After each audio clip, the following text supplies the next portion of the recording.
Hi കൂട്ടുകാരെ, ഇത് കണ്ടോ? ഇത് കള്ളപ്പലഹാരം കേട്ടോ. ക്ലാസ്സിൽ എല്ലാവരും ഒരു 11:30 ആയിപ്പോൾ തുടങ്ങി വിശക്കണോ എന്ന് പറയില്ലേ. അപ്പോൾ ഞാനെന്ത് ചെയ്തു, കുറച്ച് പലഹാരം, കുറച്ച് പേരുണ്ടായിരുന്നുള്ളൂ, മൂന്നാലഞ്ച് പേരുണ്ടായുള്ളൂ. അത് കാരണം കൊണ്ട് അവർക്ക് ഞാൻ പലഹാരം വാങ്ങിച്ചതാ. കണ്ടോളൂ, കണ്ടാ? എല്ലാവർക്കും പങ്കുവെച്ച് കൊടുക്കൂ. പങ്കുവെച്ച് എല്ലാവർക്കും കൊടുക്കുകയാണ്. അവർക്കൊക്കെ പഫ്സാണ്, എനിക്ക് പരിപ്പ് വടയാണ് വാങ്ങിയിട്ടുള്ളത്. ഞാൻ മുട്ടയൊന്നും കഴിക്കാത്തത് കൊണ്ട് പഫ്സ് എനിക്ക് താല്പര്യമില്ല. എനിക്ക് പരിപ്പ് വട, അവർക്ക് പഫ്സ്.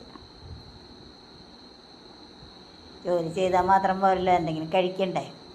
വിശക്കുമ്പോൾ പിന്നെ ഭക്ഷണം കഴിക്കാതിരിക്കാൻ പറ്റില്ലല്ലോ. വീട്ടിലാച്ചാൽ ഒന്നും ഉണ്ടായിരുന്നില്ല, അത് കാരണം കൊണ്ട് പഫ്സ് വാങ്ങി. ഇന്നത്തെ 11:30 പലഹാരം ഉണ്ടോ, എല്ലാവർക്കും കൊടുത്തു.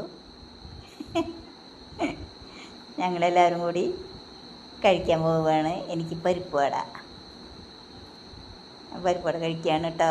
കണ്ടോ, സൂപ്പർ പരിപ്പ് വടയാ. ഉണ്ടോ? ഒരു പരിപ്പ് വട കഴിച്ച പിന്നെ ഇനി ഉച്ചയ്ക്ക് ഭക്ഷണം കഴിക്കേണ്ട ആവശ്യമില്ല. എല്ലാവരും കഴിച്ചുകൊണ്ടിരിക്കുകയാണ്, ഞാനും കഴിക്കുകയാണ് പരിപ്പ് വട. കണ്ടോ, സൂപ്പറായിട്ടുണ്ട്. എനിക്കിഷ്ടമായി പരിപ്പ് വട. എല്ലാവരും പഫ്സ് കഴിച്ചുകൊണ്ടിരിക്കുകയാണ് കേട്ടോ. ഇന്ന് കുറച്ച് പേരെ ക്ലാസ്സിൽ വന്നുള്ളൂ, അത് കാരണം കൊണ്ട് എല്ലാവർക്കും പരിപ്പ് വടയും പഫ്സും വാങ്ങി ഞങ്ങൾ കഴിച്ചുകൊണ്ടിരിക്കുകയാണ്.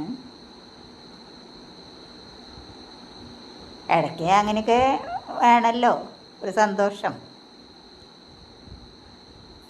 ഇനി ഞങ്ങൾ അടുത്ത ദിവസം ബിരിയാണി വാങ്ങും, അത് കാണിച്ചു തരാം കേട്ടോ.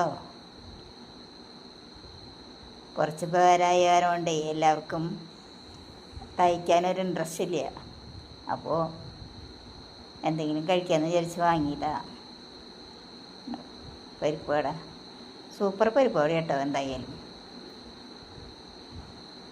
സൂപ്പറായിട്ടുണ്ട്.